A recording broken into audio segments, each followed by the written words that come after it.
نحمدہ و نصلی علی رسولہ الکریم فاما بعد اعوذ باللہ من الشیطان الرجیم بسم اللہ الرحمن الرحیم رب اشرح لی صدری ویسر لی امری واحلل عقدۃ من لسانی یفقہوا قولی اللہم اجعل لی وزیرا من اہلی اللہم فقہنا فی الدین ربنا حب لنا من ازواجنا وذریتنا قرۃ اعین واجعلنا للمتقین اماما رب ارحمہما کما ربیانی صغیرا ثم اما بعد السلام علیکم ورحمۃ اللہ وبرکاتہ۔ کیسی ہیں میری پیاری بہنیں؟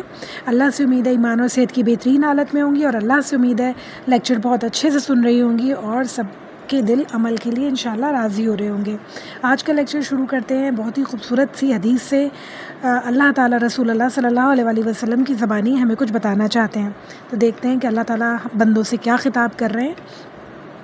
حضرت ابو ذر رضی اللہ تعالیٰ عنہ روایت کرتے ہیں کہ رسول اللہ صلی اللہ علیہ وسلم نے ارشاد فرمایا کہ اللہ تعالیٰ فرماتے ہیں کہ اے میرے بندوں، میں نے اپنے اوپر ظلم حرام کر لیا ہے اور ایک دوسرے پر ظلم کرنے کو تمہارے درمیان بھی حرام کر دیا ہے، لہٰذا تم آپس میں ظلم نہ کیا کرو۔ اے میرے بندوں، تم سب راہ بھٹکے ہوئے ہو سوائے ان کے جن کو میں ہدایت دے دوں، لہٰذا تم مجھ سے ہدایت مانگو، میں تم کو ہدایت دوں گا۔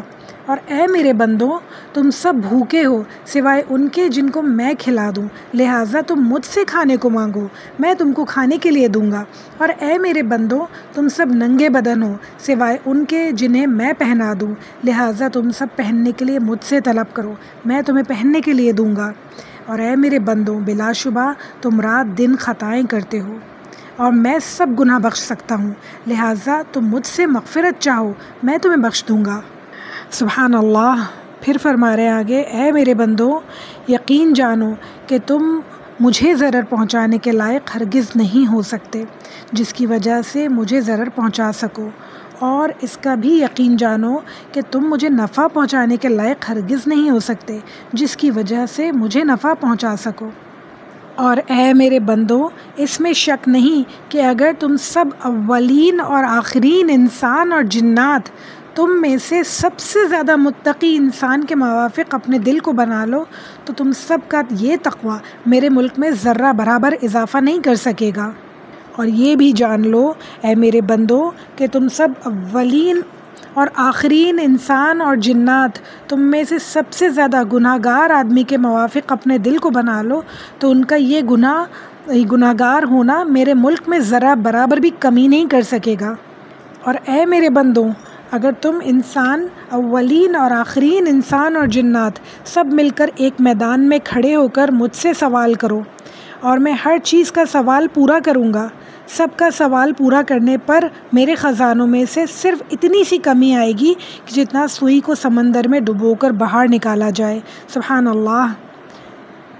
اے میرے بندوں، تمہاری جزا سزا آخرت میں جو ہوگی سو ہوگی، وہ صرف تمہارے اعمال کے نتائج ہوں گے۔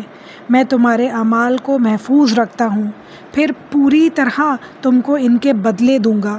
سو تم میں سے جو شخص اپنے اعمال میں خیر پائے تو اسے چاہیے کہ اللہ کی حمد کرے، اور جو شخص اس کے علاوہ یعنی اپنے اعمال میں برائی پائے تو اسے چاہیے کہ اپنے نفس پر ملامت کرے۔ صحیح مسلم کی حدیث ہے یہ۔ اس ایک حدیث میں اللہ تعالیٰ نے ہمیں کتنا کچھ سکھا دیا۔ سب سے پہلی بات اللہ تعالیٰ نے شروع کس طرح کیا کہ میں نے اپنے اوپر ظلم حرام کیا تو تم لوگ آپس میں ایک دوسرے پہ ظلم نہ کرو۔ ظلم ضروری نہیں ہے کہ کسی کو قتل کر دینا، کسی کو ہاتھ پاؤں توڑ دینا، یا کسی کو اذیت دینا کسی بھی طرح کی، یعنی اس کو جسمانی اذیت دینا، صرف یہ ظلم نہیں ہے۔ کسی کا بھی حق مار لینا ظلم ہے، کسی بھی طرح کی حق تلفی کرنا ظلم ہے۔ تو ہمیں کوشش کرنی چاہیے کہ جتنا حق کسی کا ہمارے اوپر ہے اس سے زیادہ ہم اسے دے دیں۔ ایسا نہ ہو کہ اللہ نہ کرے قیامت کے دن ہم ظالموں میں شامل ہوں، بلکہ ایسا ہو کہ ہم حق سے زیادہ دینے والوں میں انشاءاللہ شامل ہوں۔ کسی کے اوپر اپنی زبان کے ذریعے سے ظلم نہ کریں، اپنے اعمال کے، اپنے افعال کے ذریعے سے ظلم نہ کریں، یعنی ایسے کام نہیں کریں کہ کسی کو تکلیف ہو ہم سے، کوئی مینٹل ٹارچر ہو جائے۔ جسمانی ٹارچر تو بہت بڑی بات ہے، کسی کو مینٹل ٹارچر بھی کرنا، ابیوز کرنا، کسی بھی طرح سے کسی کو پریشان کرنا، یہ مسلمانوں کے لیے بہت زیادہ غلط بات ہے۔ اللہ تعالیٰ کہہ رہے ہیں میں نے اپنے اوپر ظلم کو حرام کر دیا۔ ہم کتنی نافرمانیاں کرتے ہیں، سوچیں، دن میں ہزاروں کروڑوں نافرمانیاں کرتے ہیں، اور اللہ تعالیٰ کہہ رہے ہیں اپنے اوپر میں نے ظلم کو حرام کر دیا، یعنی جو تم کرو گے اس کا بدلہ پاؤ گے، میں ظلم نہیں کروں گا تمہارے اوپر۔ تو ہم چھوٹی چھوٹی باتوں پہ کیسے اتنے ظالم ہو جاتے ہیں، چھوٹے چھوٹے بچوں کو اتنی بری طرح مارنے لگتے ہیں، ان کی چھوٹی چھوٹی شرارتوں پر، چھوٹی چھوٹی نادانیوں پر، نل کھلا چھوڑ دیا، پانی کی بوٹل گرا دی، کوئی چیز توڑ دی، اور ہم انہیں بری طرح مارنا شروع ہو جاتے ہیں۔ یہ سب اماؤں کے لیے ہے بات، میں بھی ایک اماں ہوں، کیونکہ مجھے پتہ ہے کیا ہوتا ہے، اتنی زور سے غصہ آتا ہے کہ ہاتھ نہیں رکتا، زبان نہیں رکتی، برے برے بچوں کے لیے، اپنے بچوں کے لیے الفاظ نکلتے ہیں، بڑے افسوس کی بات ہے۔ سیلف کنٹرول ایک مسلمان عورت کے لیے بہت زیادہ ضروری ہے، جیسے ایک مسلمان آدمی کے لیے ضروری ہے، اسی طرح مسلمان عورت کے لیے بھی ضروری ہے۔ سیلف کنٹرول بہت زیادہ ضروری ہے کہ ہمیں کیا کہنا چاہیے۔ میں نے پہلے بھی یہ بات بتائی تھی، غصہ آئے تو بچے کو دعا دیں، اللہ تمہیں ہدایت دے، اللہ تمہارے ہاتھ پاؤں کو سلامت رکھے، اللہ تمہیں امام بنائے، اللہ تمہیں بہت اچھا نمازی بنائے، بہترین انسان، بہترین مسلمان بنائے، ایسی دعائیں دے بچوں کو۔ برے الفاظ سے نہ پکاریں، برے القاب نہ دیں ان کو، وہ ان کی زندگی میں ان کے ساتھ چپک جائیں، ایسا نہ کریں۔ آپ کی دعاؤں کی انہیں ہمیشہ ضرورت ہے، بچوں کو دعائیں دیں، اور کبھی بھی انہیں ماریں نہیں۔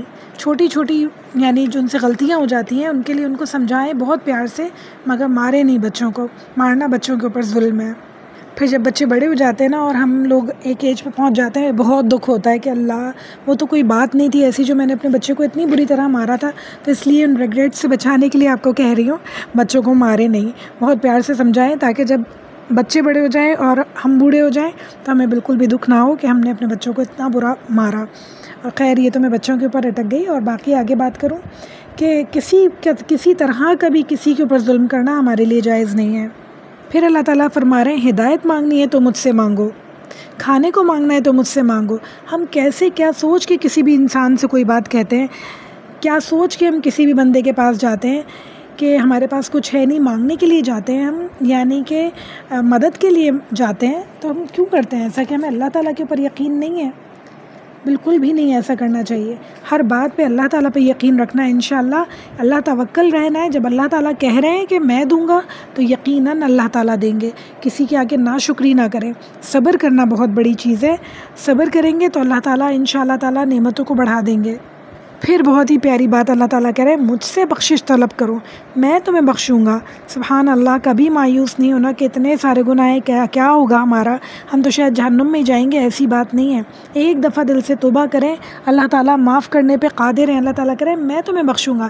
یہ اللہ تعالیٰ نے لکھ دی ہیں باتیں، یعنی یہ باتیں جو ہے اللہ تعالیٰ کی وعدہ ہے انسان سے، تو انہیں بھولے نہیں، کبھی بھی یہ نہ سوچیں پتہ نہیں ہوگا کہ نہیں ہوگا، 110% ہوگا انشاءاللہ۔ اچھا، پھر جو اللہ تعالیٰ نے بات کی ہے کہ تمام اولین اور آخرین انسان اور جنات مل کر اپنا بہت تقوی والا دل بنا لے تو اللہ تعالیٰ کے خزانوں میں اضافہ نہیں کر سکیں گے، یعنی اللہ تعالیٰ یہ بتا رہے ہیں کہ اللہ تعالیٰ کو ہماری ضرورت نہیں ہے، بلکہ ہمیں اللہ تعالیٰ کی ضرورت ہے۔ ہر کام میں، ہر چیز میں ہمیں اللہ تعالیٰ کی ضرورت ہے۔ اللہ تعالیٰ کو ہماری ضرورت نہیں ہے کہ ہم متقی ہو جائیں تو اللہ تعالیٰ کا کوئی فائدہ ہوگا، اللہ تعالیٰ کا کوئی فائدہ نہیں ہوتا۔ جو ہم یہاں پہ صدقہ خیرات کرتے ہیں تو لوگوں کو دے رہے ہوتے ہیں، اللہ تعالیٰ کو نہیں پہنچتا۔ اللہ تعالیٰ کہتے ہیں تو خون اور گوشت مجھے نہیں پہنچتا، تمہارا تقویٰ پہنچتا ہے، تمہاری نیت پہنچتی ہے۔ پھر اللہ تعالیٰ کہہ رہے ہیں کہ گناہ گار بھی ہو جاؤ تو مجھے کوئی نقصان نہیں ہونے والا، اور مجھ سے مانگو، سب کے سب اولین اور آخرین انسان اور جن مل کے مجھ سے مانگیں اور میں ہر کسی کو دیتا رہوں۔ آپ یہ دیکھیں اللہ تعالیٰ کا غنی ہونا، دیکھیں آپ، یہ کہتے ہیں مجھ سے مانگو، اور کہہ رہے ہیں کہ اتنا سا بھی فرق نہیں پڑے گا کہ سمندر میں جتنی سوئی ڈال کے نکال لی جائے نا تو اس میں ایک ڈراپ پانی آتا ہے۔ اللہ تعالیٰ کہہ رہے ہیں میں اتنے خزانے ہیں کہ اتنا سا بھی فرق میرے خزانوں میں نہیں آئے گا اگر سب کے سب بھی مجھ سے مانگو اور میں سب کو دیتا رہوں۔ تو اللہ تعالیٰ سے بہت دعا ہے کہ اللہ تعالیٰ ہم سب کو وہ دل عطا فرمائے کہ ہم بہت ساری اللہ تعالیٰ سے دعا کریں۔ اور دعا کرنے کے لیے ضروری نہیں ہے کہ ہم جانماز بچھائیں اور ہاتھ اٹھا کے بیٹھیں اور اللہ سے دعا کریں۔ ہم اپنے دل میں ہر وقت اللہ تعالیٰ کو یاد کر سکتے ہیں، اللہ تعالیٰ کو دوست بنا لیں، چلتے پھرتے اللہ تعالیٰ سے باتیں کریں، اپنے شکوے شکایت اپنی تمام پریشانیاں اللہ تعالیٰ سے شیئر کریں، اور پھر اللہ تعالیٰ سے دعا بھی ساتھ ساتھ کرتے رہیں۔ جب قرآن پڑھ رہے ہوں جو آیت آتی جائے اس کے لحاظ سے اپنے لیے دعا کرتے جائیں کہ اللہ تعالیٰ جنت الفردوس کا ذکر آیا ہے، اتنی پیاری آپ نے جنت بنائی ہے، مجھے بھی عطا فرمائیے کہ اللہ تعالیٰ ہدایت کا ذکر آیا ہے، مجھے، میرے بچوں کو، میری آنے والی نسلوں کو ہدایت عطا فرمائیے گا۔ جہنم کا ذکر آیا ہے تو اللہ تعالیٰ ہمیں کبھی نہ بھیجے گا جہنم میں۔ ہم ہر وقت اللہ تعالیٰ سے دعائیں کر سکتے ہیں، ہر لمحے، اور جو خاص دعاؤں کے وقت ہیں اس وقت میں تو اللہ تعالیٰ ضرور دعائیں سنتا ہے۔ ویسے بھی اللہ تعالیٰ ہمیشہ سب کی دعائیں سنتے ہیں۔ اللہ تعالیٰ اس دن سے ہمیں بچائے کہ ہمارے نفس کو ہمیں ملامت کرنی پڑے کہ ہم نے کیا کمایا ہے اس دنیا میں۔ سب کچھ معلوم ہونے کے باوجود، کھلی کتاب ہمارے سامنے ہونے کے باوجود ہم نے عمل نہیں کیا، تو ہم سے بڑا ظالم اپنے اوپر ظلم کرنے والا کون ہوگا؟ تو اللہ تعالیٰ ہم سب کو توفیق عطا فرمائے کہ انشاءاللہ تعالیٰ آخرت میں جب ہمارا نامہ اعمال ہم سب کا کھولا جائے تو اس میں خزانے ہوں نیکیوں کے انشاءاللہ تعالیٰ، احد کے برابر، پہاڑ کے برابر ہماری نیکیاں ہوں انشاءاللہ، اور ہم بہت ہی آسانی سے جنت الفردوس میں جا سکیں انشاءاللہ تعالیٰ۔ اب ہم اپنے لیکچر کی طرف آ جاتے ہیں۔ سورہ البقرہ، پارہ نمبر 2، آیت نمبر 171۔ بسم اللہ الرحمن الرحیم۔ وَمَثَلُ الَّذِينَ كَفَرُوا كَمَثَلِ الَّذِي يَنْعِقُ بِمَا لَا يَسْمَعُ إِلَّا دُعَاءً وَنِدَاءً ثُمٌّ بُكْمٌ عُمْيٌ فَهُمْ لَا يَعْقِلُونَ۔ کفار کی مثال ان جانوروں کی طرح ہے جو اپنے چرواہے کی آواز یعنی پکار ہی سن سکتے ہیں، سمجھتے نہیں، وہ بہرے ہیں، گونگے ہیں، اندھے ہیں، انہیں عقل نہیں۔ یعنی اللہ تعالیٰ یہ فرما رہے ہیں کہ جنہیں اللہ تعالیٰ کی آیتیں نہیں ماننی ہوتی، نہیں سمجھنی ہوتی، وہ صرف اللہ کا کلام انہیں بتایا بھی جائے، اللہ کی باتیں انہیں بتائی بھی جائیں تو ایسے سن رہے ہوتے ہیں جیسے ان کے پاس دماغ ہی نہیں ہے، بس صرف سن رہے ہیں، صرف سن رہے ہیں، ان کے دل میں بات نہیں اتر رہی، ان کے دماغ سے بات نہیں جا رہی ہے، یعنی وہ بات کو ایکسیپٹ نہیں کر پا رہے ہیں، انہیں ہضم نہیں، ڈائجسٹ نہیں ہو پا رہی ہے بات، تو وہ ایسے ہیں جیسے گونگے بہرے اندھے ہوں، بس وہ بیٹھے ہوئے ہیں اور سن رہے ہیں، وہ عمل کرنا چاہتے ہی نہیں ہیں، انہیں عقل ہی نہیں ہے بالکل۔ 172 آیت میں اللہ تعالیٰ فرما رہے ہیں، اے ایمان والو، جو پاکیزہ چیزیں ہم نے تمہیں دے رکھی ہیں انہیں کھاؤ پیو اور اللہ تعالیٰ کا شکر ادا کرو اگر تم خاص اسی کی عبادت کرتے ہو، یعنی اللہ تعالیٰ کی عبادت کرتے ہو تو اللہ تعالیٰ کا دیا ہوا رزق کھاؤ جو اللہ نے حلال کیا ہے تمہارے لیے، پاک اور طیب رزق کھاؤ۔ اچھا، پاک اور طیب جو ورڈ ہے، پاکیزہ جو ورڈ ہے، اس کے جو اگر ہم اندر جائیں تو گہرائی میں جائیں تو ہمیں کیا ملتا ہے؟ دو باتیں ملتی ہیں۔ ایک کہ وہ جس پیسے سے کمایا گیا ہو، لایا گیا ہو، وہ بھی پاک ہو، اور پھر وہ کھانا خود بھی پاک ہو، گلا سڑا نہ ہو، حرام نہ ہو، اور بالکل اچھا کھانا ہو، کھانے کے لائق چیز ہو، اور پھر اسے کھا کے اللہ کا شکر ادا کرو۔ یعنی کہ رزق میں اگر اللہ تعالیٰ نے تمہیں دیا ہے تو اسے کھا کے شکر ادا کرو کا مطلب ہے کہ جو نعمتیں اللہ تعالیٰ نے تمہیں دی ہیں ان کا صحیح استعمال کرو اور رزق کو ضائع مت کرو۔ پھر اللہ تعالیٰ ایک لسٹ بتا رہے ہیں حرام اور حلال کی۔ اللہ تعالیٰ فرما رہے ہیں، تم پر مردار اور بہا ہوا خون اور سور کا گوشت اور ہر وہ چیز جس پر اللہ تعالیٰ کے سوا دوسروں کا نام پکارا گیا ہو، یعنی نام پکارا گیا ہو کا کیا مطلب کہ ہم فلاں پیر کے عرس کے لیے ہم یہ کاٹ رہے ہیں، فلاں جگہ فلاں اس کے لیے کاٹ رہے ہیں، یعنی اللہ تعالیٰ کے لیے قربانی کرنی ہے ہمیں، کسی اور کے لیے نہیں کرنی۔ اگر ہم یہ کہیں کہ ہم شادیوں میں بھی تو جانور قربان کرتے ہیں شادیوں کے لیے، تو ٹھیک ہے شادیوں کے لیے کرتے ہیں، مگر اس پہ نام اللہ تعالیٰ کا ہی ہونا چاہیے کہ ہم یہ جو ایک شادی کرنے جا رہے ہیں یہ بھی اللہ تعالیٰ نے ہمیں حکم دیا ہے، رسول اللہ صلی اللہ علیہ وسلم کی سنت ہے نکاح کرنا، تو ہم یہ اللہ تعالیٰ کی خوشنودی کے لیے عمل کرنے جا رہے ہیں اور اللہ کے نام پہ ہم جانور قربان کر رہے ہیں، تو اور ہم چاہتے ہیں کہ اللہ تعالیٰ ہم سے خوش ہو۔ کسی بندے کو خوش کرنا، لوگوں کو خوش کرنا اور کسی بھی طرح کا شرک کرنا ہمارے لیے جائز نہیں ہے۔ پھر فرما رہے ہیں اللہ تعالیٰ، پھر جو مجبور ہو جائے اور وہ حد سے بڑھنے والا نہ ہو اور زیادتی کرنے والا نہ ہو، اس پر ان کے کھانے میں کوئی گناہ نہیں، اللہ تعالیٰ بخشنے والا اور مہربان ہے۔ یعنی کہ اللہ تعالیٰ کہہ رہے ہیں جو مجبور ہو جائے، جس کے پاس کچھ بھی کھانے کو نہ ہو، بھوک سے مرنے والا ہو، اس کی مرنے والی حالت ہو جائے، بہت ہی خراب حالت ہو، وہ حد سے گزرنے والا نہ ہو۔ یعنی کہ اگر وہ ایسا کوئی کھانا کھانے بھی بیٹھا ہے تو اتنے چند لقمے لے کہ جس سے اس کی جان بچ جائے، ایسا اسے نہیں کھانا کہ وہ پیٹ بھر کے کھانا کھا کے وہاں سے اٹھے، ایسا نہیں ہے۔ چند لقمے لے لے کہ جان اس کی بچ جائے۔ اگر وہ کچھ حرام اس کے سامنے ہے اور وہ مرنے والا ہے تو اس صورت میں اللہ تعالیٰ نے حرام کھانے کی بھی اجازت دی ہے، مگر اللہ تعالیٰ نے کیا شرط رکھی ہے؟ حد سے گزرنے والا نہ ہو، شدید مجبور ہو اور حد سے گزرنے والا نہ ہو۔ چند لقمے، 2 لقمے، 3 لقمے کھائے کہ جس سے اس کی جان بچ جائے اور بس وہ اس کو چھوڑ دے پھر۔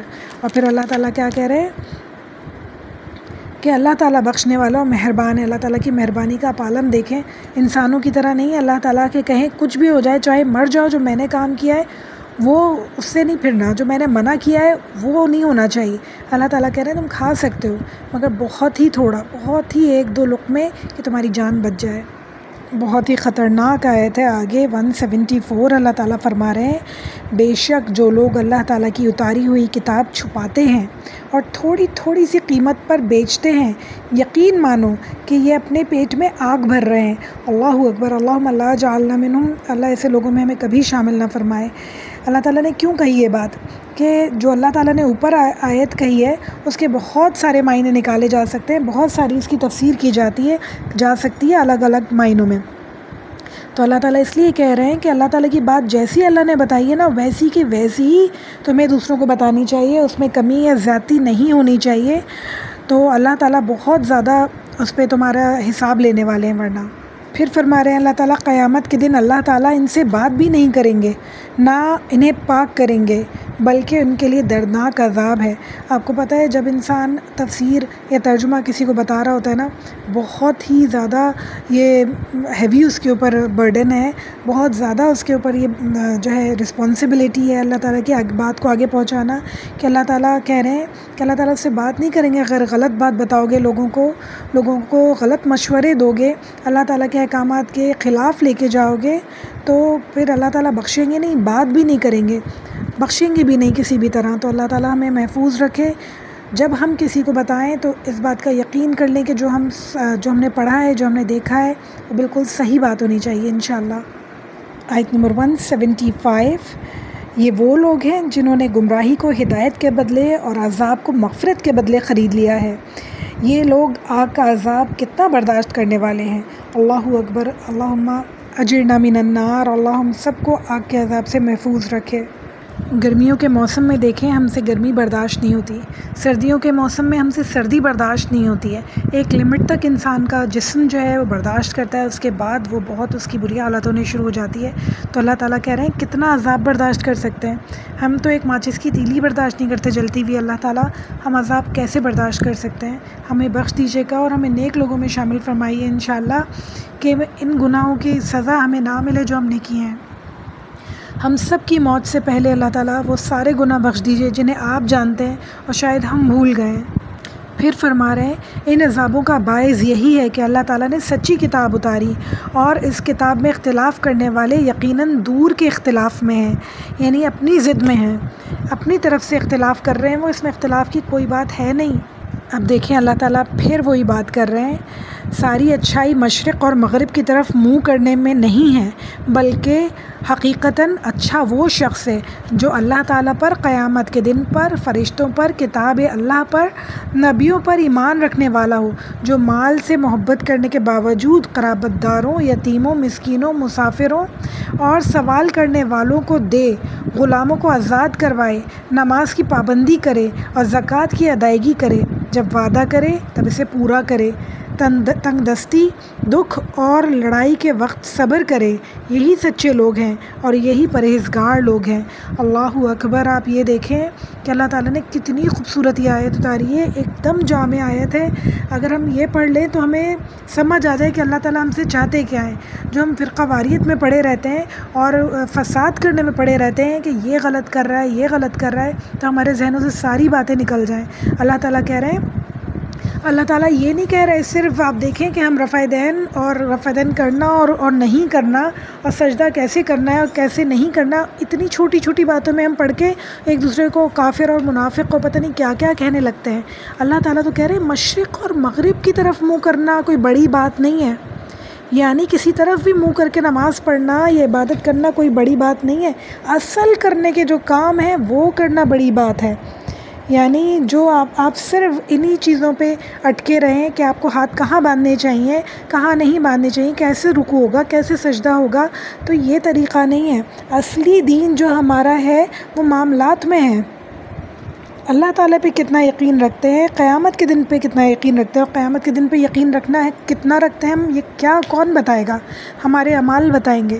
اگر ہم اللہ تعالیٰ کی نافرمانی کیے چلے جاتے ہیں، اس کا مطلب ہے ہمیں قیامت کے دن پہ یقین ہی نہیں ہے، تو اپنے اعمال کو چینج کرنا ہوگا اگر ہم اللہ تعالیٰ پہ اور قیامت کے دن پہ یقین رکھتے ہیں۔ پھر اللہ تعالیٰ نے بہت ہی پیاری بات کی اور کہہ رہے ہیں جو مال سے محبت کرنے کے باوجود قرابت داروں، یتیموں، مسکینوں، مسافروں اور سوال کرنے والوں کو دیتے ہیں، یعنی کہ اللہ تعالیٰ کو پتہ ہے کہ انسان کی نیچر ہے، اللہ تعالیٰ نے ہمیں بنایا ہے، اور اللہ تعالیٰ کو پتہ ہے کہ مال جو ہے انسان کی محبت ہے مال سے انسان کو، تو کہہ رہے ہیں معلوم ہے مجھے محبت ہے، مگر پھر بھی تمہاری آزمائش ہے، تمہیں دیا ہے تو تمہیں خرچ کرنا ہے۔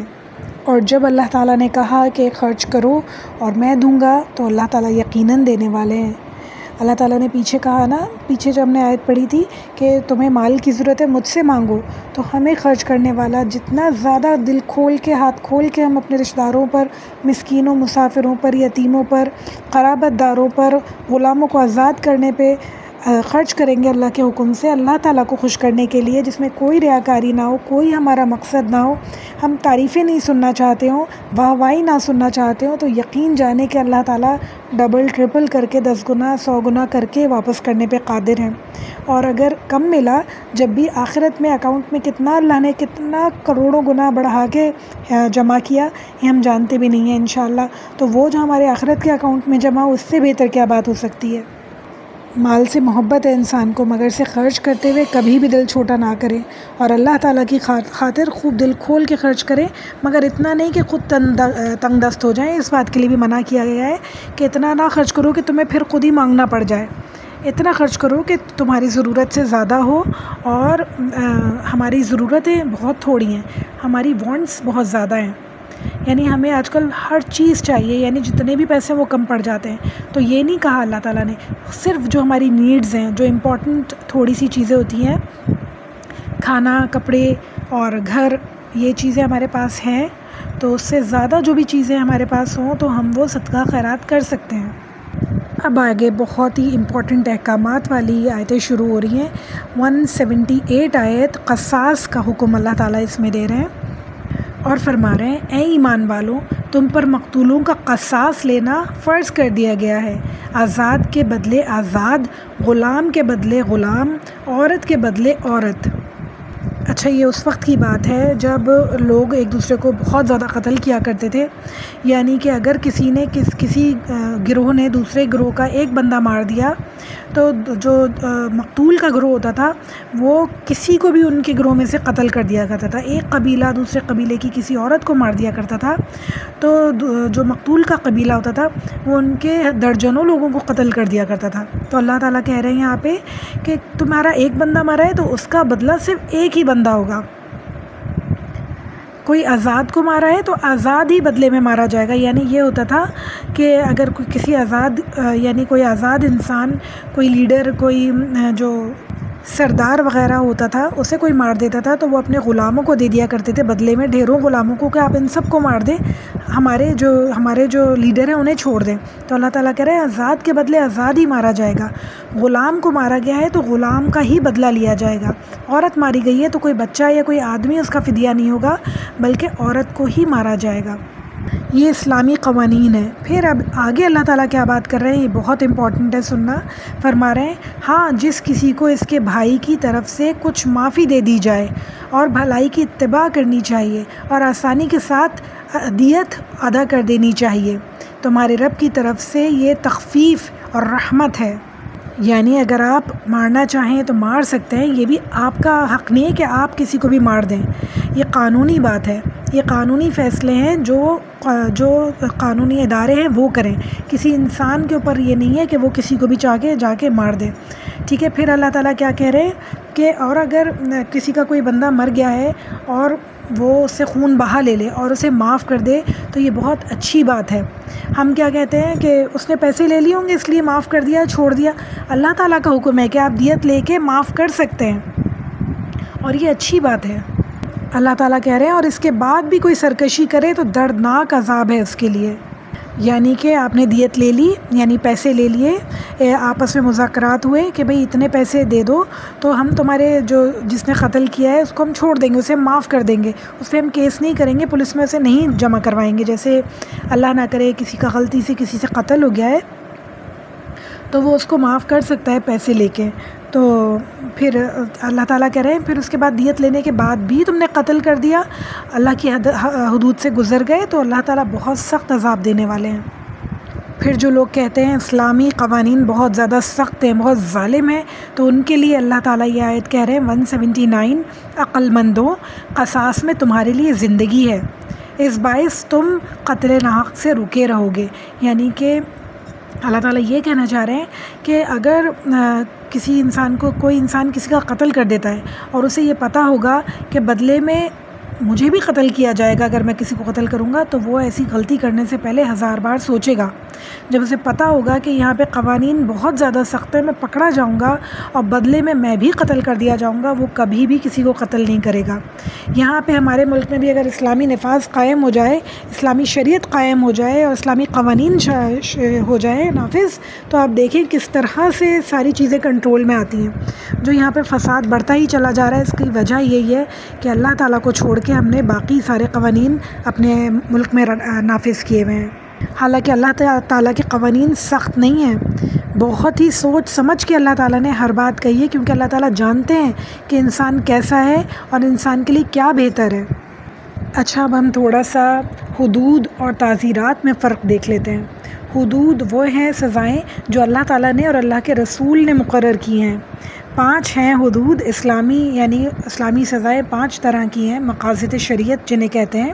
نمبر 1 تحفظ جان، یعنی قصاص، اس کو قصاص لیا جائے اس کا، یعنی خون کے بدلے خون، یا تو پھر دیت یا معاف بھی کر سکتا ہے انسان، پیسے لے کے دیت لے کے بھی چھوڑ سکتا ہے، اور سب سے پہلے تو قصاص ہی آتا ہے۔ پھر اس کے بعد تحفظ مال، قطع حد، یعنی کہ ہاتھ کاٹنا، چوری اگر کسی نے کی ہے تو اس کا ہاتھ کاٹنا۔ اچھا ہے، جو ہم یہ دیکھتے ہیں چوری میں ہاتھ کاٹے جاتے ہیں، یہ ہر قسم کی چوری پہ نہیں ہے۔ کسی نے بھی کچھ بھی چرایا تو اس کے ہاتھ کاٹ دیے جائیں، ایسا بالکل بھی نہیں ہے۔ پوری لسٹ ہے اللہ تعالیٰ نے جو بتائی ہے کہ اس طرح ہوگا تو ہاتھ کٹیں گے، اس طرح نہیں ہوگا تو ہاتھ نہیں کٹیں گے۔ بہت بڑی لمبی لسٹ ہے یہ، تو جب بھی ہم قطع حد کی بات کرتے ہیں تو اس میں بہت لمبی لسٹ کو پہلے ہمیں دیکھنا ہوتا ہے کہ کون کون سی باتیں ہیں جن پہ اللہ تعالیٰ نے کہا ہے کہ ہاتھ کٹیں گے اور کن پہ نہیں۔ نمبر 3 تحفظ عقل، شراب نوشی، یعنی کوئی شراب کرتا ہے تو 80 کوڑے اسے پڑنے چاہیے، اسلامی سزا ہے یہ۔ پھر اس کے بعد تحفظ عزت اور نصب، یعنی تحفظ عزت کے لیے اللہ تعالیٰ نے کون سی سزا دی ہے کا انتخاب کیا ہے کہ آپ نے اگر زنا کیا ہے تو قذف ہے، یعنی اسے مار دیا جائے گا۔ پھر اس کے بعد اور بے گناہ پہ بہتان لگایا جائے تو 80 کوڑے لگیں گے اسے، یعنی زنا اگر کسی نے کیا ہے تو اسے رجم کیا جائے گا، اور اگر کسی بے گناہ پہ الزام لگایا جائے تو اسے 80 کوڑے لگائیں گے اس انسان کو جس نے کسی بے گناہ پہ الزام لگایا ہو۔ یعنی آپ دیکھیں صرف اللہ تعالیٰ کو گناہ گار کا خیال نہیں ہے، اللہ تعالیٰ کو بے گناہ کا بھی خیال ہے، کہ ایسا نہیں ہے کہ آپ کسی کے اوپر بھی زنا کا الزام لگا دیں اور آپ اسے رجم کروا دیں یا اسے موت کی سزا دے دیں۔ بے گناہ پہ کسی نے لگا دیا تو اس کو انسان کے اوپر فرض ہوتا ہے کہ ثبوت لائے، گواہ لائے کہ کس نے دیکھا اس کو زنا کرتے ہوئے، اور اگر وہ نہیں لا پایا اور اس کا جو بہتان ہے وہ جھوٹا ثابت ہوا تو اسی کو 80 کوڑے لگائے جائیں گے۔ پھر ہے نمبر 5 پہ تحفظ دین، مرتد، یعنی اسلام قبول کرنے کے بعد جو دین سے پھر جاتا ہے اسے مرتد کہتے ہیں۔ واجب القتل ہے یہ اللہ تعالیٰ کے نزدیک، مگر یہ سارے کام بھی انسانوں کے، عام انسان کے کرنے کے نہیں ہیں، یہ ساری سزائیں دینی یہ اللہ تعالیٰ کے ہی کام ہے، اور یہ نافذ کیے جاتے ہیں جو حکومت دیتی ہے۔ عام انسان یہ سارے کام نہیں کر سکتا، یہ سزائیں اللہ تعالیٰ کی نافذ کرتے ہی عام انسان نہیں کسی کو بھی سزا دے سکتا۔ اور دوسری ہم نے دیکھی تعزیرات، وہ جرائم جن کا فیصلہ کورٹ کرتی ہے انہیں تعزیرات کہتے ہیں، یعنی حدود اور تعزیرات میں یہ فرق ہے۔ حدود وہ جرائم ہیں جن کی سزا اللہ تعالیٰ نے اور اللہ کے رسول نے مقرر کی ہیں، تعزیرات وہ سزائیں ہیں جن کا فیصلہ کورٹ کرتی ہے۔ اچھا، ایک بہت ہی انٹرسٹنگ بات بتاؤں آپ کو، حضرت موسیٰ علیہ السلام کے دور میں ان کی کتاب میں قصاص تھا خالی، یعنی خون کا بدلہ خون ہی ہونا چاہیے۔ حضرت عیسیٰ علیہ السلام کے دور میں صرف ان کی کتاب میں معافی تھی، یعنی اگر کسی سے خون ہو گیا ہے تو اسے معاف کر دو، مگر رسول اللہ صلی اللہ علیہ وسلم کی کتاب میں قصاص بھی ہے، دیت بھی ہے، معافی بھی ہے، یعنی اللہ تعالیٰ نے تینوں کا سب کا نچوڑ اس کتاب کو بنایا ہے۔ حدیث میں آتا ہے ہمارے پیارے نبی صلی اللہ علیہ وسلم نے فرمایا، جس نے ایک شخص کو مارا اس نے ساری انسانیت کو مار ڈالا، جس نے ایک شخص کو بچایا اس نے ساری انسانیت کو بچایا۔ اب اگلا ٹاپک شروع ہو رہا ہے جو کہ ہے وصیت، آیت نمبر 180۔ بہت ہی امپورٹنٹ ٹاپک اور بہت ہی ٹپیکل ٹائپ کے ٹاپکس آئے جو بہت مشکل ہے سمجھانا اور بہت مشکل ہے ان کو بیان کرنا۔ اللہ سے امید ہے مجھ سے کوئی غلطی کوتاہی ہو گئی ہو تو اللہ تعالیٰ معاف کرے، اور جس طرح اللہ نے بتایا ہے، جس طرح اللہ نے سکھایا ہے اسی طرح سکھانے کی ہم سب کو ایک دوسرے کو توفیق عطا فرمائے انشاءاللہ۔ آیت نمبر 180 میں اللہ تعالیٰ فرما رہے ہیں، تم پر فرض کر دیا گیا ہے کہ جب تم میں سے کوئی مرنے لگے اور مال چھوڑ جاتا ہے تو اپنے ماں باپ اور قرابت داروں کے لیے اچھائی کے ساتھ وصیت کر جائے، پرہیزگاروں پر یہ حق ثابت ہے۔ اچھا، کچھ آیتوں پہلے ہم نے ناسخ اور منسوخ پڑھا تھا نا، تو یہ آیت منسوخ ہو چکی ہے، یعنی اس میں اللہ تعالیٰ کہہ رہے ہیں کہ وصیت کر کے جاؤ کہ تمہیں اپنے مال میں سے کتنا کس کو دینا ہے، مگر یہ آیت اس سے پہلے کی ہے، یعنی اللہ تعالیٰ اس کے بعد اللہ تعالیٰ نے پورے خود ہی ڈیسائیڈ کر دیا کہ کس کا حصہ کتنا ہوگا۔ یہ آیت پہلے نازل کی تھی، پھر اس کے بعد اللہ تعالیٰ کو جب ایسا محسوس ہوا ہوگا کہ اور بھی زیادہ ڈیٹیلنگ کی ضرورت ہے تو اللہ تعالیٰ نے بالکل سب کے حصے خود ہی سے بتا کے اور وہ آیت نازل کی۔ تو جب وہ آیت وراثت کی نازل ہوئی، وصیت کی نازل ہوئی، تو یہ آیت منسوخ کر دی گئی۔ رسول اللہ صلی اللہ علیہ وسلم نے فرمایا، اللہ تعالیٰ نے ہر حق والوں کو اس کا حق دے دیا ہے، یعنی ورثاء کے حصے مقرر کر دیے ہیں، بس اب کسی وارث کے لیے وصیت کرنا جائز نہیں، البتہ اب اپنے رشتہ داروں کے لیے وصیت کی جا سکتی ہے جو وارث نہ ہوں، یا خیر میں خرچ کرنے والوں کے لیے وصیت کی جا سکتی ہے، اور اس کی زیادہ سے زیادہ حد 1/3 مال ہے، اس سے زیادہ کی وصیت نہیں کی جا سکتی۔ یعنی کہ آپ یہ سمجھیں کہ جیسے میرا انتقال ہوا تو میرے مال میں سے جب میرا انتقال ہو جائے گا تو جتنا مال ہے تو 1/3 میرا حصہ ہوگا، اس 1/3 میں سے میں وصیت کر سکتی ہوں کہ جو فلاں چیریٹی والا اسکول ہے وہاں دے دی جائے، میرے فلاں جو غریب رشتہ دار ہیں، میری پھپھی کے تائے کے بچے، انہیں دے دیے جائے، جو وارث نہیں ہیں انہیں آپ دے سکتے ہیں اپنے مال میں سے۔ باقی اللہ تعالیٰ نے سارا مال پہلے سے بتا دیا کہ کس کس کا حصہ ہوگا، اللہ کے حکم کے مطابق انہیں دیا جائے گا جیسے اللہ تعالیٰ نے کہا ہے۔ ہاں، اگر آپ کو کسی کو دینا ہے تو اپنی زندگی میں دے دیں، بتا دیں کہ یہ اس کا ہے، تو پھر مرنے کے بعد آپ کے وہ اس کو دے دیا جائے گا، کیونکہ آپ اسے زندگی میں دے چکے ہیں، مگر مرنے کے بعد آپ کا مال جو ہے جیسے اللہ تعالیٰ نے کہا ہے بالکل ویسے ہی تقسیم ہوگا۔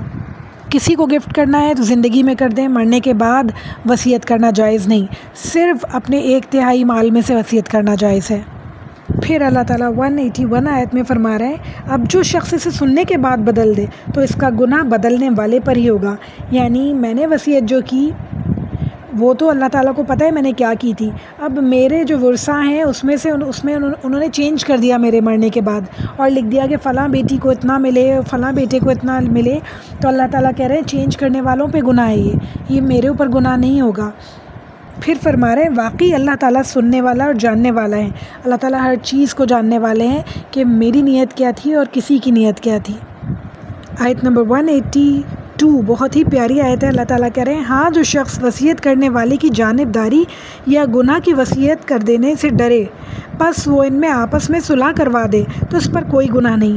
اگر میں نے وصیت غلط کی ایک بچے کو سارا مال دے دیا اپنا 1/3 میں سے اور دوسرے کو نہیں دیا، اور لڑائی جھگڑوں کا اور بہت زیادہ خرابی کا سبب بن سکتی تھی یہ چیزیں. تو جیسے میرے ہسبینڈ ہیں، انہوں نے اس میں کچھ چینجز کر کے اسے ایسا کر دیا وصیت کو کہ سب لوگوں میں اصلاح ہو جائے، سب لوگ آپس میں پیار محبت سے رہیں اور لڑائی جھگڑے نہ ہوں. تو ان پہ گناہ نہیں ہے اس بات کا، کیونکہ اللہ تعالیٰ نیتوں کو جانتے ہیں. اوپر بھی یہ کام کہ اللہ تعالیٰ بات کریں کہ جس نے وصیت کو چینج کیا اور خرابی کی تو اس کے لیے بہت گناہ ہیں. اور پھر نیچے کیا کہہ رہے ہیں آیت نمبر 182 میں کہ جس نے بھلائی کے لیے وصیت کو چینج کر دیا تو اس کے لیے اللہ تعالیٰ بہت مہربان ہے، اللہ تعالیٰ بخشنے والے ہیں. تو سبحان اللہ، اللہ تعالیٰ ایسی نیتوں کو جانچتے ہیں. اس کا مطلب ہے سب سے زیادہ جو ضرورت ہے انسان کو اپنی نیتوں کو سیدھا رکھنے کی ضرورت ہے، اپنی سوچ کو سیدھا رکھنے کی ضرورت ہے، کیونکہ اللہ تعالیٰ انسان کی سوچوں کے مطابق، نیتوں کے مطابق اس کے عمل کو ناپتے ہیں کہ کس کی کتنی نیکی ہے. 183 آیت. اب اللہ تعالیٰ روزوں کا حکم دے رہے ہیں اور فرما رہے ہیں اے ایمان والو، تم پر روزے رکھنا فرض کیا گیا جس طرح تم سے پہلے لوگوں پر فرض کیے گئے تھے تاکہ تم تقوی اختیار کرو. سن 2 ہجری میں روزے فرض کیے گئے، یعنی رسول اللہ صلی اللہ علیہ وسلم کو مدینہ آئے ہوئے 2 سال ہوئے تھے تو روزے فرض ہوئے. 14، 15 اور 13 کے رسول اللہ صلی اللہ علیہ وسلم ایام بیس کی بھی روزے رکھا کرتے تھے. اور صوم کا مطلب ہے رک جانا اور احتیاط کرنا، اور صائم کا مطلب ہے روزے دار. اچھا، روزہ ہے کیا؟ روزے کے کچھ آداب دیکھ لیتے ہیں. غض بصر یعنی آنکھوں کی حفاظت، زبان کی حفاظت، کانوں کی حفاظت، حلال کھانا، اور پھر تقوی اختیار کرنا. یعنی صرف روزے کا مطلب یہ نہیں ہے کہ آپ کھانا کھانا چھوڑ دیں، بلکہ اس میں آپ کو اپنی آنکھوں کی حفاظت کرنی بھی بہت ضروری ہے. ہر چیز سے رکے رہنا، وہ تمام چیزیں جن کا حکم اللہ تعالیٰ نے دیا ہے کہ روزے میں ان سے بچنا ہے، ان سب سے بچے رہنا. زبان کی حفاظت کرنا، کسی بھی بری بات کو اپنی زبان سے کسی کا دل نہیں دکھانا. پھر کانوں کی حفاظت کرنا، کوئی بری بات سننا نہیں. پھر جب آپ کا روزہ کھلے تو حلال کھائیں، سحری میں بھی حلال کھائیں اور افطار میں بھی حلال کھانا کھائیں، اور پورے دن اللہ تعالیٰ کا تقوی اختیار کریں انشاءاللہ تعالیٰ. رسول اللہ صلی اللہ علیہ وسلم نے فرمایا جس نے جھوٹ بولنا اور غلط عمل کرنا نہیں چھوڑا، اس کا کھانا نہ کھانا اور پانی چھوڑنا اللہ تعالیٰ کو اس کی کوئی حاجت نہیں. یعنی صرف بھوکا رہنا ضروری نہیں ہے، بلکہ جھوٹ سے رک جانا اور بری باتیں جو اللہ تعالیٰ کو ناپسند ہے ان سب سے رک جانا روزے میں بہت زیادہ ضروری ہے، ورنہ وہ فاقہ ہو جاتا ہے. ایک اور حدیث میں ہمارے پیارے نبی صلی اللہ علیہ وسلم فرماتے ہیں روزہ رکھنا ایمان اور احتساب کے ساتھ تو اس کے تمام پچھلے گناہ معاف کر دیے جاتے ہیں. اتنی خوبصورت چیز ہے یہ روزہ کہ تمام پچھلے گناہ معاف کر دیے جائیں گے اگر ہم بہت ایمانداری کے ساتھ روزہ رکھیں گے. ایک اور حدیث میں ہمارے پیارے نبی صلی اللہ علیہ وسلم نے فرمایا شیطان انسان کے جسم میں خون کی طرح دوڑتا ہے، روزہ اس کی گزرگاہوں کو بھوک اور پیاس کے رستے بند کر دیتا ہے. یعنی بھوک اور پیاس جب بہت زیادہ تیز ہوتی ہے اور اللہ تعالیٰ کا خوف ہوتا ہے ساتھ، تو اس کے سارے جو بہنے کے جسم میں بہنے کے رستے ہیں وہ بند ہو جاتے ہیں. اچھا، صائم ہم نے ورڈ دیکھا روزہ دار. صائم کے عربی میں جو معنی ہیں وہ ہیں ایسا گھوڑا جسے بھوک اور پیاسا اور بھوکا رکھ کے جہاد کے لیے تیار کیا جاتا ہے. 184 آیت میں اللہ تعالیٰ فرما رہے ہیں گنتی کے چند ہی دن ہیں، لیکن تم میں سے جو شخص بیمار ہو یا سفر میں ہو تو اور دنوں میں گنتی کو پورا کر لے. یعنی روزے چھوڑ جائیں تو باقی دنوں میں پورا کر لیں. اور اس کی طاقت رکھنے کی نہ ہو تو فدیہ میں ایک مسکین کو کھانا کھلا دیں. پھر جو شخص نیکی میں سبقت کر لے تو وہ اسی کے لیے ہے، لیکن تمہارے حق میں بہتر کام روزے رکھنا ہی ہے اگر تم با علم ہو. اچھا، اس آیت میں تھوڑی سی بات جو ہے منسوخ ہو چکی ہے. جو اللہ تعالیٰ یہ کہہ رہے ہیں نا کہ اگر تمہاری طاقت نہ ہو تو تم فدیہ دے دو، تو یہ منسوخ ہو گئی ہے. اب یہ صرف تلاوت کے لیے ہے، اس پہ عمل کرنا جائز نہیں ہے. اب مسلمانوں کے لیے یہ ہے کہ اگر وہ روزے رکھنا کسی بھی وجہ سے نہیں رکھ سکیں تو بعد میں روزوں کی گنتی پوری کی جائے. کیونکہ جب اسلام نیا آیا تھا اس وقت لوگوں کی عادت نہیں تھی، تو عادت بنانے کے لیے اللہ تعالیٰ نے یہ کہا. پھر اس کے بعد جیسے جیسے لوگوں کی عادت بنتی گئی تو اللہ تعالیٰ نے اس حکم کو منسوخ کر دیا اور پھر لازمی کر دیا سب کے لیے پورے روزے رکھنا. 185 آیت اللہ تعالیٰ فرما رہے ہیں ماہ رمضان وہ ہے جس میں قرآن اتارا گیا، جو لوگوں کو ہدایت کرنے والا ہے اور جس میں ہدایت کی اور حق کی باطل کی تمیز اور نشانیاں ہیں. تم میں سے جو شخص اس مہینے کو پائے اسے روزہ رکھے، اسے چاہیے کہ وہ روزہ رکھے۔ ہاں، جو بیمار ہو یا مسافر ہو اسے دوسرے دنوں میں یہ گنتی پوری کرنی چاہیے۔ یہ ہے وہ آیت جو اس آیت کو چینج کرنے کے لیے اللہ تعالیٰ نے پھر نازل فرمائی۔ اللہ چاہتا ہے کہ تم پوری گنتی کرو اور اللہ تعالیٰ کی دی ہوئی ہدایت پر اور اس کی بڑائیاں بیان کرتے رہو اور اس کا شکر ادا کرتے رہو۔ آیت نمبر 186 بہت ہی خوبصورت آیت ہے۔ اللہ تعالیٰ فرما رہے ہیں، جب میرے بندے میرے بارے میں آپ سے سوال کریں تو ان سے کہہ دیجئے کہ میں ان سے بہت ہی زیادہ قریب ہوں۔ ہر پکارنے والی کی پکار کو جب کبھی وہ مجھے پکارے قبول کرتا ہوں، اس لیے لوگوں کو بھی چاہیے کہ وہ میری بات مان لیا کریں اور مجھ پر ایمان رکھیں، یہی ان کی بھلائی کا باعث ہے۔ یعنی اتنی نشانیاں، اتنی ساری باتیں بتانے کے باوجود اللہ تعالیٰ ہم سے یہ کہے جا رہے ہیں کہ دیکھو میری بات مانو، میرے احکامات پہ چلو تو تمہارے لیے اچھا ہے، مجھے کوئی فائدہ نہیں ہوگا اس سے۔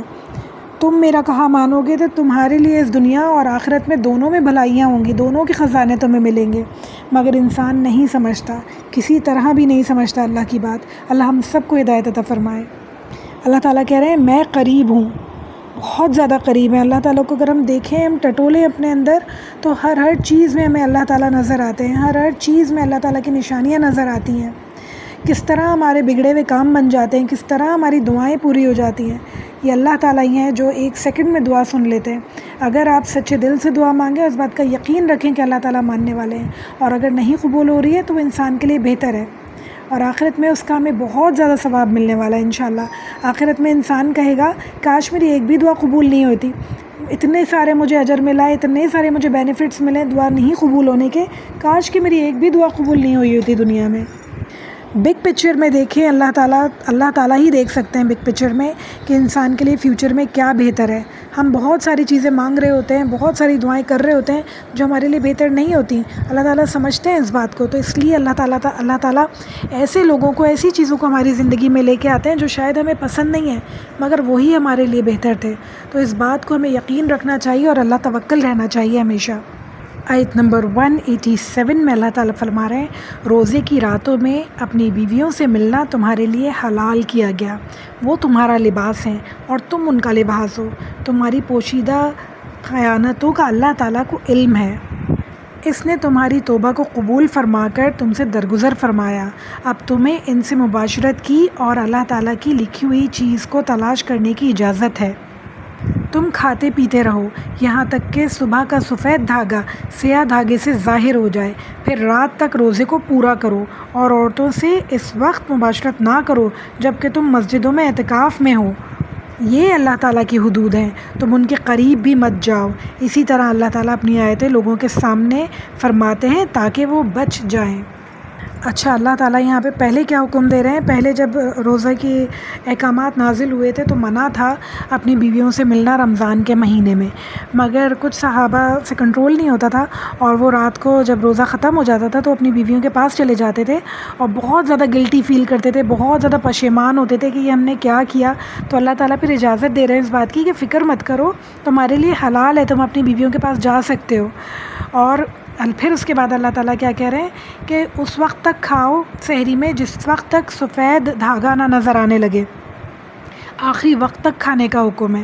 اور پھر اس کے بعد کیا کہہ رہے ہیں، جیسے ہی افطار ہو، اذانیں ہو، فوراً سے افطار کر لو، دیر مت لگاؤ افطار کرنے میں۔ اتنی ڈیٹیل اللہ تعالیٰ نے بتائی ہمیں قرآن میں ہر چیز کے بارے میں کہ انسان پریشان نہ ہو، کہیں جائے نہیں پوچھنے کے لیے کسی سے۔ اللہ تعالیٰ کے احکامات، اللہ تعالیٰ کے جو اتنی ڈیٹیل سے اللہ تعالیٰ نے بتا دی، آپ تفاسیر پڑھیں، نہیں سمجھ میں آتا تو کسی ایسے بندے کے پاس جائیں جو اللہ تعالیٰ کی کتاب سے ہم آپ کو چیز بتائے۔ اول تو ضرورت ہی نہیں ہے، آپ کو خود اتنا ہونا چاہیے علم کہ تفسیر دیکھ کے آپ سمجھ سکیں کہ اللہ تعالیٰ نے کیا لکھا ہے، مگر بعض معاملات ایسے ہیں جیسے وراثت میں بہت زیادہ پیچیدگیاں ہیں تو بہت زیادہ ضروری ہے کسی عالم کے پاس جا کے ہم اس کی کیلکولیشنز وغیرہ کروا لیں، مگر چھوٹی چھوٹی جو معاملات ہیں وہ اللہ تعالیٰ نے اتنے کھول کے ہمیں بتائیں کہ ہمیں آسانی سے خود سمجھ میں آ جائیں۔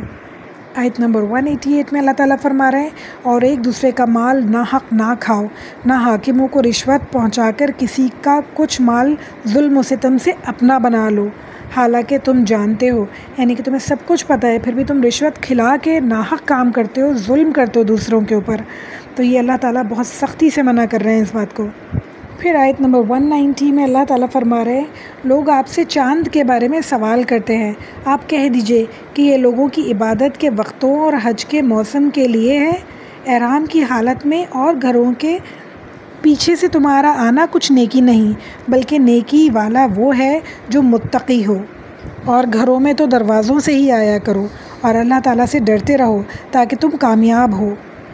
اچھا، اسلامی تاریخیں جو ہیں وہ چاند سے دیکھی جاتی ہیں، یعنی چاند سے ہمارا کیلنڈر چلتا ہے۔ اسلامی تاریخوں کا مختلف مہینوں، چاند کے گھٹنے اور بڑھنے کی تاریخیں اور حج کا موسم، سب چیزیں چاند سے دیکھی جاتی ہیں۔ اچھا، یہ جو اللہ تعالیٰ بات کر رہے ہیں کہ احرام پہن کے گھر کے پیچھے کے دروازے سے مت آیا کرو، کود کے مت آیا کرو۔ احرام پہن لیتے تھے، جب دور جہالت کی بات ہے، جب لوگ احرام پہن لیتے تو اس کے بعد انہیں اچھا نہیں لگتا تھا کہ ہم آگے سے جائیں، کوئی چیز بھول جاتے تو وہ گھر کے پیچھے سے آ کے، پیچھے والی جگہ سے آ کے کود کے اور پھر گھر کے اندر آیا کرتے تھے۔ تو اللہ تعالیٰ کہہ رہے ہیں کہ ایسے مت کیا کرو، سامنے سے جاؤ، کوئی مسئلہ نہیں ہے گھر کے اندر جانے میں تمہیں۔ آیت نمبر 190 میں اللہ تعالیٰ کہہ رہے ہیں اور لڑو اللہ کی راہ میں ان سے جو تم سے لڑتے ہیں، اور زیادتی نہ کرو، اللہ تعالیٰ زیادتی کرنے والوں کو پسند نہیں کرتا۔ سبحان اللہ، یعنی اللہ کی راہ میں بھی لڑنا ہے تو زیادتی نہیں کرنی ہے کسی کے ساتھ۔ ہم تو عام لڑائیوں میں اتنی زیادتیاں کر جاتے ہیں۔ دیکھیں، ہم نے جب شروع کی تھی آیتیں، جب بھی زیادتی کا، ظلم کی بات آئی تھی، اور ابھی پھر اللہ تعالیٰ زیادتی کی بات کر رہے ہیں۔ زیادتی اور ظلم اللہ تعالیٰ کو بالکل بھی پسند نہیں ہے، کسی کے ساتھ ناانصافی اللہ تعالیٰ کو بالکل پسند نہیں ہے۔ اللہ تعالیٰ فرما رہے ہیں کہ اللہ تعالیٰ کی راہ میں لڑو، ضرور لڑو، مگر حق کے ساتھ لڑو، کسی پہ زیادتی نہ کرو۔ وہ تمہارے ساتھ لڑ رہا ہے تو تم لڑو۔ یہ تو اللہ کی راہ میں لڑنے کی بات ہے۔ عام طور پہ بھی یہی بات ہے کہ اگر کوئی لڑ رہا ہے تو اسے معاف کر دو، وہاں سے چلے جاؤ، کسی سے لڑو نہیں۔ گالم گلوچ، مار پٹائی، یہ اچھے لوگوں کے کام نہیں ہے، تو ہم سب کو ان سے بچنا چاہیے۔ اور اگر ہو بھی جائے تو کوشش کریں کبھی کسی کے ساتھ زیادتی نہ کریں۔ جتنا کسی نے آپ کو بولا ہے بس اتنا ہی بولیں، اور کوشش کریں کہ نہ ہی بولیں تو بہتر ہے، کیونکہ یہ تو اللہ کو پتہ ہے کہ ہمارے منہ سے کب ایکسٹرا لفظ نکل جائیں اور زیادتی ہو جائے ہم سے، اور پھر ہمارے ہی اکاؤنٹ میں وہ سارے الفاظ چلے جائیں، اللہ کے نزدیک ہم ظالم ہو جائیں۔ پہل کسی اور نے کی، اگر ہم اس وقت چپ ہو جائیں تو اللہ تعالیٰ ہمارا بدلہ لیں گے۔ اپنے معاملات اللہ کے اوپر چھوڑ کے ہم وہاں سے چلے جائیں تو اللہ تعالیٰ ہمارا بدلہ لیں گے، مگر بدلہ لینے کے لیے ہم خود کھڑے ہو جائیں تو کیا ہوگا کہ اگر ہم نے ایک بھی لفظ ایکسٹرا بول دیا، ایک بھی بات ہم نے ایکسٹرا کر دی، تو اللہ نہ کرے کہ ان کا پلڑا بھاری ہو سکتا ہے اور ہم ظالموں میں ہو سکتے ہیں۔ تو اللہ تعالیٰ اس برائی سے ہمیں ہمیشہ بچائے، اور صبر کی اور درگزر کی عادت ہم سب کے اندر ڈالے انشاءاللہ تعالیٰ۔ اس کے بعد سے ہماری جہاد کی آیتیں شروع ہو رہی ہیں، تو انشاءاللہ تعالیٰ نیکسٹ لیکچر میں ہم وہ پڑھیں گے۔ آج ہم اپنا لیسن یہیں تک رکھتے ہیں، آیت نمبر 190 تک انشاءاللہ تعالیٰ۔ اللہ تعالیٰ ہم سب کو اپنے تمام فرمانوں پہ عمل کرنے والا بنائے، اور جو باتیں اللہ تعالیٰ نے منع کی ہیں ان سب سے رکنے والا بنائے انشاءاللہ تعالیٰ۔ اپنے لیکچر کو ہم بہت ہی خوبصورت سی حدیث سے مکمل کرتے ہیں انشاءاللہ۔ حضرت عبداللہ بن مسعود رضی اللہ تعالیٰ عنہ فرماتے ہیں کہ رسول اللہ صلی اللہ علیہ وسلم نے فرمایا، اور آپ کا فرمانا یقیناً حق ہے اور بجا ہے۔ آپ نے فرمایا کہ یقین جانو تمہاری پیدائش کی تفصیل اس طرح سے ہے کہ ماں کے پیٹ میں نطفہ 40 روز رکھا گیا، جمع کر دیا گیا، اور جمع کر کے اسے جمے ہوئے خون کی شکل دے دی جاتی ہے جسے علقہ کہتے ہیں۔ پھر 40 روز بعد علقہ گوشت کی ایک بوٹی بن جاتا ہے۔ پھر 40 روز میں وہ بوٹی ایک آدمی کی صورت کی بنا دی جاتی ہے، جس میں اعضاء اور جوارے یعنی ناک، کان، آنکھ وغیرہ بنا دی جاتی ہے۔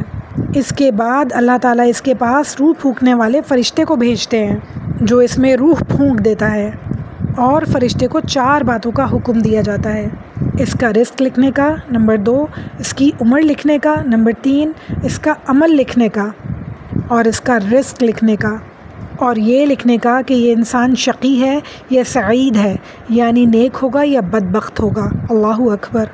اس کے بعد آپ صلی اللہ علیہ وسلم نے فرمایا کہ قسم ہے اس ذات کی جس کے علاوہ کوئی معبود نہیں، بلا شبہ تم میں سے ایک شخص جنت والوں کے عمل کرتا رہتا ہے، حتیٰ کہ اس کے اور جنت کے درمیان صرف ایک ہاتھ کا فاصلہ رہ جاتا ہے تو کتاب آگے بڑھ جاتی ہے اور وہ دوزخ والوں کے عمل کرنے لگتا ہے۔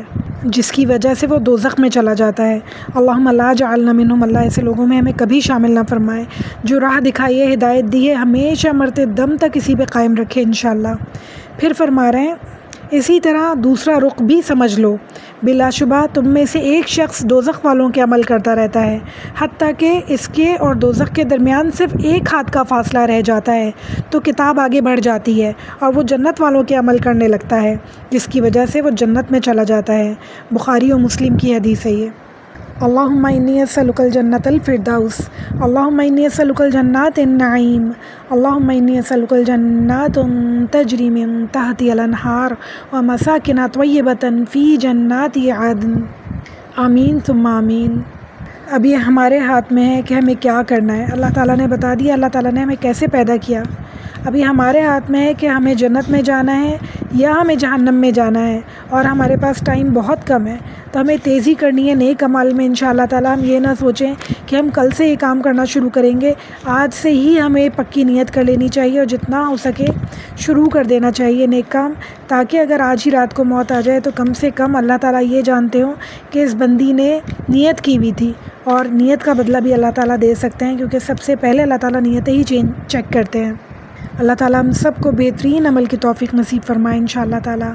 اللہم انت السلام و منک السلام تبارکت یا ذو الجلال والاکرام، ربی اعنی علی ذکرک و شکرک و حسن عباداتک، لا الہ الا اللہ وحدہ لا شریک لہ، لہ الملک و لہ الحمد وہو علی کل شیء قدیر۔ سبحان ربک رب العزت عما یصفون وسلام علی المرسلین والحمد للہ رب العالمین۔ تقبل منا انک انت السمیع العلیم وتوب علینا انک انت التواب الرحیم۔ صلی اللہ تعالی علی خیر خلقہ وسنتہ وازواجہ وذریتہ اجمعین برحمتک یا ارحم الراحمین۔ السلام علیکم ورحمۃ اللہ وبرکاتہ۔